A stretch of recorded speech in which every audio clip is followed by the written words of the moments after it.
Welcome to Gospel Tangents, the best source for Mormon history, science, and theology. I'm Rick Bennett. I'm excited to have Dr. Margaret Toscano back on the show. We're going to talk about the chronology of the September 6th, so you won't want to miss this conversation. Check it out. So do you want to kind of have me give my list of why I think there was a history here that needed to be stated? Sure. Okay, so I made a list here. I think it would have helped if she had a chronology where you could see what was connected. So I'm going to actually start this by showing you two articles. And here is where I felt like, I don't know, was this project rushed? Did she not really do her research to look at all the different things that were happening? Well, and I wonder how many, I know Abraham, he's notoriously hard to get a hold of. She didn't talk to you. She didn't talk to Paul, as I understand it. I believe, and she didn't talk to Janice. Oh, and your sister Janice already? Yeah, and I want to talk about that a little bit. First of all, Sarah did get in touch with me and Paul. I told her I would very much like to do an interview with her. And but we played kind of email tag, and I was teaching. The last time I heard from her was February of 2023. I was teaching 320 students and trying to finish. I had 2 publishing deadlines. Oh. So, and I wanted well, she had, because I know they wanted to get that book out in September, so that was just 6 months or so. Yeah, so but I feel rush. like that, if she would have just said, hey, Margaret, the book's going to come out. Please, I want to talk to you. I would have made time. But Okay. I just kind of, got it. I didn't, but she didn't follow up. She and Paul told her he didn't want to be interviewed, and I'll tell you why. Okay.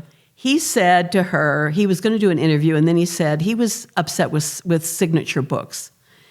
He has published, how many books did he publish with Signature? Maybe 4. When Paul and I did Strangers in Paradox, which was one of the things that got us in trouble, our theological book, which was published in 1990, we have the copyright. But 2 of the books that Paul did with Signature, he did the Sacrament of Doubt and the Sanctity of Dissent. Okay. And I don't think either one of them are easy to get right now. He wanted the copyright and they weren't releasing new versions of it. Anyway, he had a controversy with Signature about copyright on his previous books. And so he asked Sarah, he said, if I do an interview with you, will they be the owners of that interview? Will they have the copyright? And she said, well, I think they will. And he said, well, I'm not going to do an interview then. Oh, and wow. he said, I have written the memoir. I have written a lot of other books. Those 2 I just held up. Mm-hmm. If you want to understand me, I really have written a lot. Interestingly, though, I should say right now about her treatment of Paul. So in the chapter on me and Paul, she didn't ever interview me.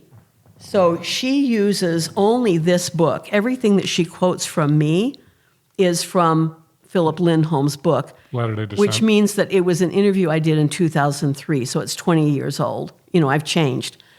Interestingly, the title of the chapter on Paul and me, she begins with a quote where she quotes me, and I said, I can speak for myself, and which is what I said at the time of the excommunications. Well, in a sense, Sarah didn't let me speak for myself because she leaves me in 2003. Oh. And she leaves Paul in 2007. She quotes about how he lost his faith. Well, in 2007, he said he lost his faith. But if you read his 7 books after that, you would discover he found it again. Okay. Anyway, so, I think that she was on a really tight schedule, but I think if you were really going to do justice to this whole history, you would need to do more than, you needed more time. There needed to be more research because, in fact, just doing interviews with the 6 people, in a sense, perpetuates the very problem she's talking about. You're only focusing on those 6 people. But, and I'm going to show you 2 articles that kind of frame a different way of looking at this period. This, I don't know if you can see it on your thing here. Zoom out a little bit. Okay. Zoom out a little bit. So this is, this is from the LA Times, the Los Angeles Times, May 16th, 1993. So this is early in the whole thing. And if you saw the pictures, and here again, I think she does a disservice to many people who were involved. So I'm right here on this side. You have me. On the left? Yeah, I don't know if it's your right or left. It's probably your left. Yeah. You have me. We're standing in front of the temple, right? The Los Angeles Times sent out a reporter with a photographer to take that picture of us. So this is in May of 1993. So you have me. Then I think you next have Laurie Stromberg. Yeah. Then you have Kelly Frame. Then you have Lynn Whitesides and Marty Esplin, who's actually now Marty Ashby. If Sarah was really going to do a good history of this period, Laurie Stromberg should have been interviewed. Laurie has been in Mormon feminism for ever. And in fact, Laurie was threatened with her membership in 1993, but she had a sympathetic stake president who knew her. Okay. Kelly Frame is very important because she's one of the founders of the Mormon Women's Forum. This article, I'll put it down now so you can see me again, but the article is about, in April of 2023, the Mormon Women's Forum organized a conference called Spaces and Silences. In a sense, it was the first Counterpoint conference. And counterpoint is a musical term where you have this sort of fugue music where you don't have just one melody, but you have multiple voices and melodies interacting with each other. Well, BYU, I don't know if they still do it or not, they always had a women's conference. Well, the organizers wanted to invite Laurel Thatcher Ulrich to speak, this premier, not just Mormon historian, but also American historian, right? Well, for some reason, she was on a list of people you couldn't invite at BYU. Oh, really? Which, you know why? Nobody would explain it, right? So they couldn't invite her. Well, a lot of women who were involved in feminist groups found out about this. And so the conference, Silences and Spaces, was a protest about the exclusion of Laurel Thatcher Ulrich from BYU. That's strange. And this is important, Rick. This doesn't get in really in the history. And so the women who are on this picture, this is all about the feminist protest of things that were happening at BYU. This article quotes Cecilia Concher-Farr, who was in trouble. Right. It actually also refers to Sonia Johnson at the end. It says, yeah, it's been how many years since she got X'd, and we still have these same problems. But it's an important article because these women, it's not just me or Lynn, but Laurie Stromberg, Kelly Frame, other women. If you really want to understand what happened in 1993, you would need to speak to many people. There are many voices. It's not just 6 people or 7 or 8 if you're going to include Janice and me, right? Mm-hmm. It's many people. Laurie Stromberg would be a very important voice of what happened during 1993. So let me go back to my little list. So Mormon feminism has been there forever, right? You can argue there's Mormon feminism in the 19th century. And I have sometimes described Mormon feminism as going in kind of like waves. Mm-hmm. That you'll have kind of a rise of Mormon feminism, and then a high-profile woman will be excommunicated, and then it goes underground. So in the 70s, you had 2 things happening. There was a group of women in Boston, including Laurel Thatcher Ulrich, Claudia Bushman. There's a little bit of a reference to this in here, but again, it's not put in a kind of a larger context. They were the ones that started this little magazine, Exponent 2. Right. Then you had the women in Washington, D.C., like Teddy Wood and Sonia Johnson and others that became advocates of the ERA. And then, of course, that led to Sonia's excommunication. And, you know, she should be included in this book, but there's 20 pages on her and nothing on Laurie Stromberg or Kelly Frame, and I think that's a mistake. But at any rate, so after the excommunication of Sonia Johnson, Mormon feminism went underground. In the 80s, it started to come back up again, and I got involved with it at that time. I gave my missing rib speech, which, by the way, Joanna Brooks calls a landmark speech in 1984. And that started, I didn't know any of the women. There were the Washington, D.C. women, the Boston women, and then there was a group of Salt Lake women who, a lot of them had been trained as historians and knew Leonard Arrington. So Lavina Fielding Anderson, Jill Durr, Maureen Ursenbach Beecher. Again, I mean, some of those women are very important for this narrative too. Well, and Linda King Newell was part of that group in Salt Lake. So historians, and of course, Linda King Newell did her book on Emma Smith. Right. Well, in 1982, the women in Salt Lake decided, all of these women were getting excited about Mormon feminism. They decided to make a pilgrimage back to Nauvoo to reclaim the rights of women from the 19th century. So that was in 1982. We could start our narrative there. And that pilgrimage still exists, but it was always a private retreat. In 1988, Kelly Frame, whose picture you saw, she and her friend Karen Christ, they had read Linda King Newell's book about Emma Smith. They were really concerned about gender issues in the church. They wanted to have a public forum for discussing gender issues. Well, they came to me. They needed somebody with a name recognition. They said, will you help us? So the three of us started the Mormon Women's Forum. The idea was we wanted a public forum for discussing things. That started in 1988. A year later, Mormon Women's Forum sponsored a public debate about whether women should have priesthood. It was held at East High School.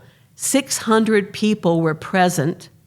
There was, everybody who's young thinks there was no communication before the internet, right? But it was covered by TV stations. It was covered by the radio. It got publicity. It was in the paper. So you were ordained women before ordained women. We were ordained women before ordained women. I was on that panel. By the way, she makes a mistake in this book. She says that it was a Sunstone panel. No, it was an event sponsored by the Mormon Women's Forum, which is important to note because we were the public forum, right? Then after that, it got highly covered, and she does talk about this. I had been teaching at BYU for 14 years, and I lost my job.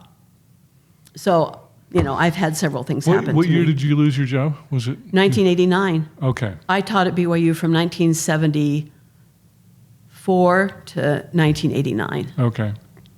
Yeah.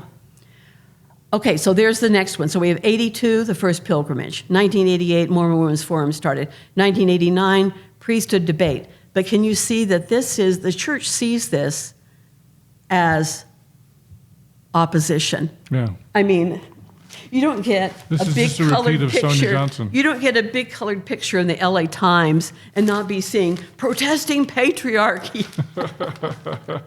So was it a movement? She kind of acts like, it was all random. But definitely the Mormon feminism was very organized and very much a challenge to the patriarchal system of the church. And we knew it. We weren't that naive. Okay, there's that. Okay, the next event I would put, 1991, the church issues a statement against symposia. Right. Don't go to Sunstone, basically, right? Basically directed towards Sunstone. So I've talked about Mormon Women's Forum. The Counterpoint Conference was sponsored by the Mormon Women's Forum. That was where we protested Laurel's exclusion. But you have several groups that are seen as kind of hot spots, most of them feminist. But Sunstone, which was started first as a magazine in 1974, and then a few years later, it became a symposium. And it became an extremely important place where Mormon intellectuals came to give papers and talk. And it's interesting, Peggy Fletcher Stack, and I don't think she's given credit for this, she was one of the first founders of the symposium. Right. And you know what was originally called? The Sunstone Theological Symposium. Okay. Because Peggy and Alan Roberts and a few others, Alan Roberts was there in this too. He was the one who wrote Salamander. Yes, Alan Roberts. And so we all knew each other too, right? They wanted, so you always had Mormon History Association, and Mormon historians have always reigned supreme in Mormon intellectual circles. But Peggy and Alan and others wanted a place where scholars who were not necessarily just historians, but were theologians, like my sister Janice Allred. She started giving papers there even before I did. We could give other kinds of talks dealing with social, psychological, just all kinds of other issues. Quickly take a drink here. Yeah. So that was started in the late 70s, early 80s, and then that was where I gave my first paper on Mormon feminism. And I didn't know any of the feminists at that time, but suddenly, in fact, that was where I met Lynn Whitesides after I gave my talk, The Missing Rib, which, by the way, got a standing ovation, and I was asked to give it twice, which is, I think, the only time it's happened in Sunstone history. Oh, wow. And Lynn Whitesides, who was in the audience, came up to me and she said, "I want to get to know you." And so she and I and some other women started a book group. And then You were all just troublemakers. yeah, we were all troublemakers. And then we eventually were part of the Mormon Women's Forum. But, again, you wouldn't even know that Lynn was this old friend of mine from this book, and that, yeah, we had common interests. Yeah, I guess we were troublemakers. Okay, so 1991, the church issues the statement against symposia. Before that time, there were a lot of people from BYU and the church education system who would attend Sunstone. And we had great interactions, often big disagreements, right? It was fun. It was a great place where you could go and discuss, and a really important place for anybody interested in, intellectual issues. That 1991 is an important predecessor for what happened in 1993, because the people who had been attending Sunstone saw this as a really curbing their ability to meet and discuss. Our friend Fred Voros, he and Paul went to law school together. He once made a little quip where he said, baptism washes away your sins. It shouldn't wash away your rights. You should still be able to do all those things as an American citizen, freely gather together at symposia, talk freely, discuss. You should still have rights. And I think that a lot of us who were involved in Sunstone and these other forums, we didn't feel like as members of the church that we should ever use the church to promote our ideas. I never promoted Heavenly Mother or women or being ordained in church. I never did, ever. And Paul always felt the same way, but we felt it was an important place where we could get together and, publish articles then and books and so forth. So 1991 was really crucial. Then if we jump ahead to 1993, April of 1993, we had that Counterpoint Conference. Okay, that happens before even I was threatened. May 18th of 1993, Packer gives the talk to, and I'll forget you'll maybe help me, Rick, with the CCC, the church something committee. Are you talking about the? It's not the CES, but it was a.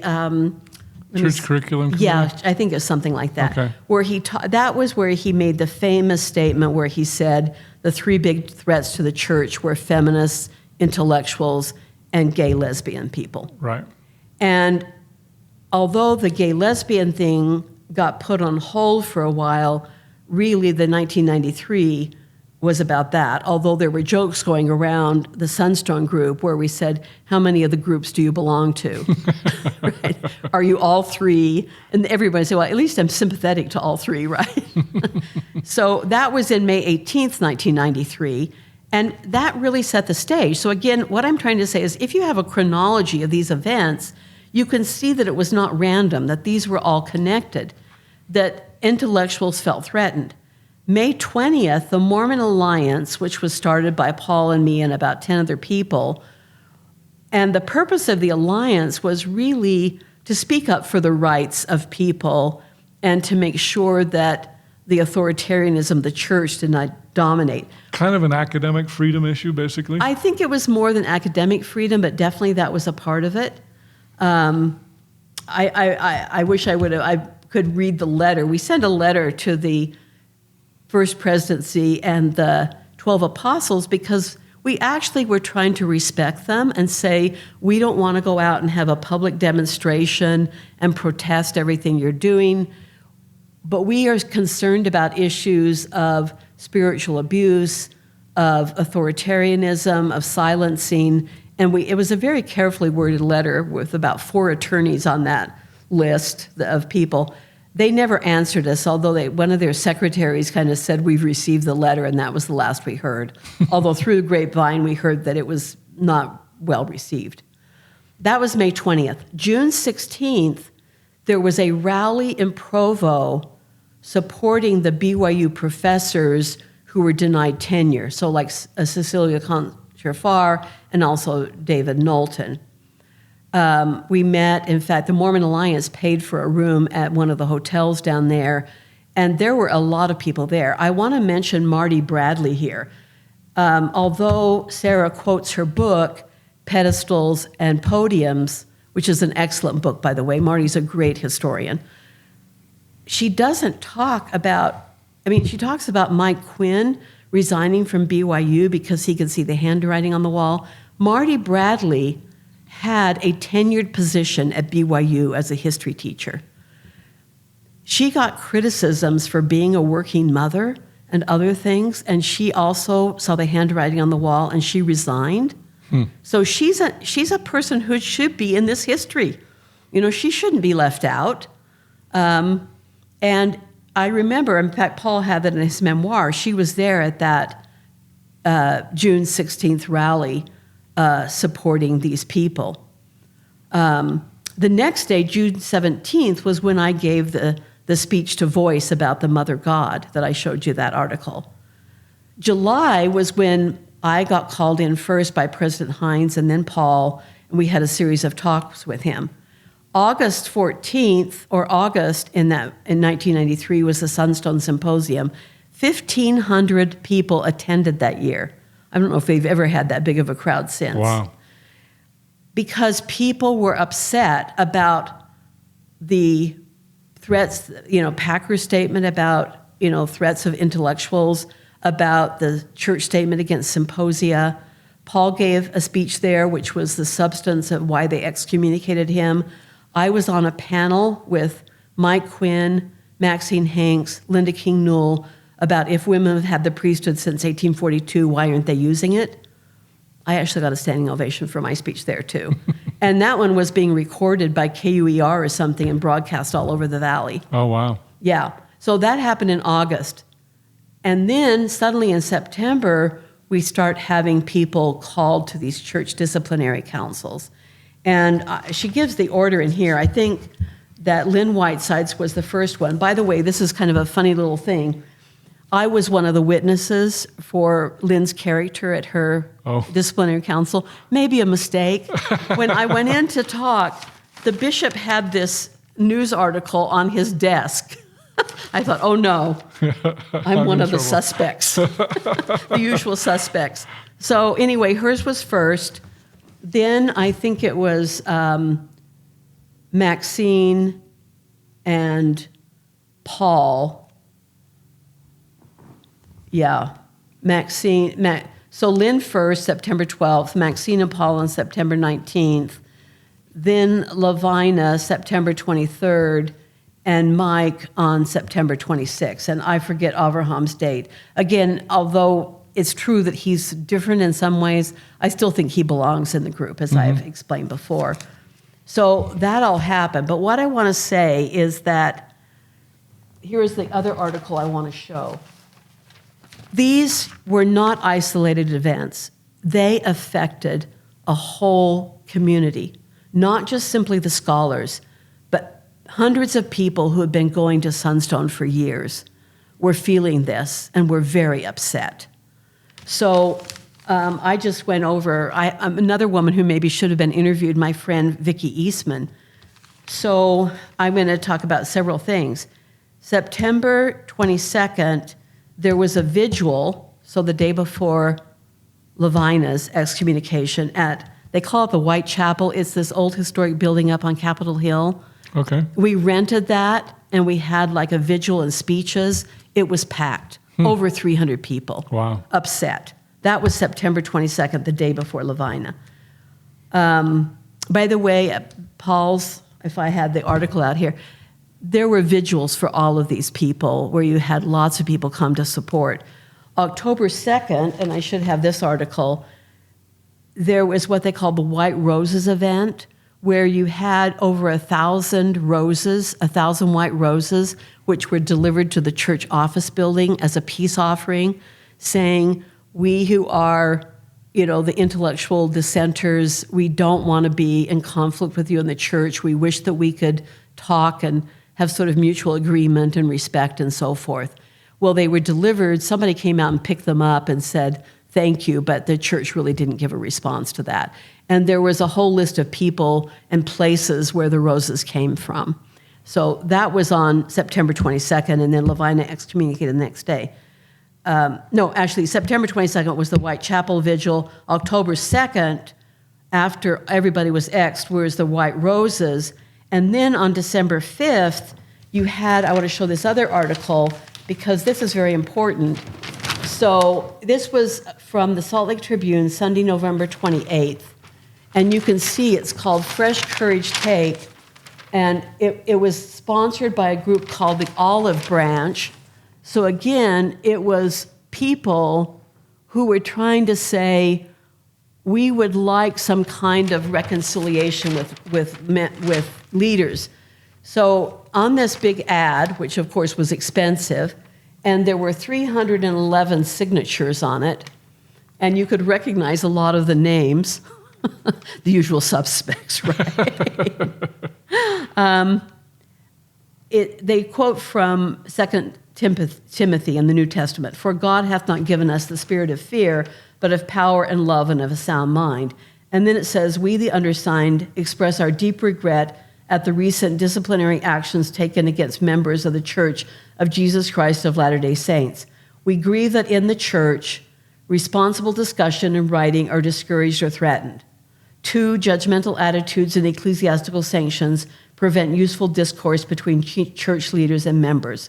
3, conformity is valued above the search for truth.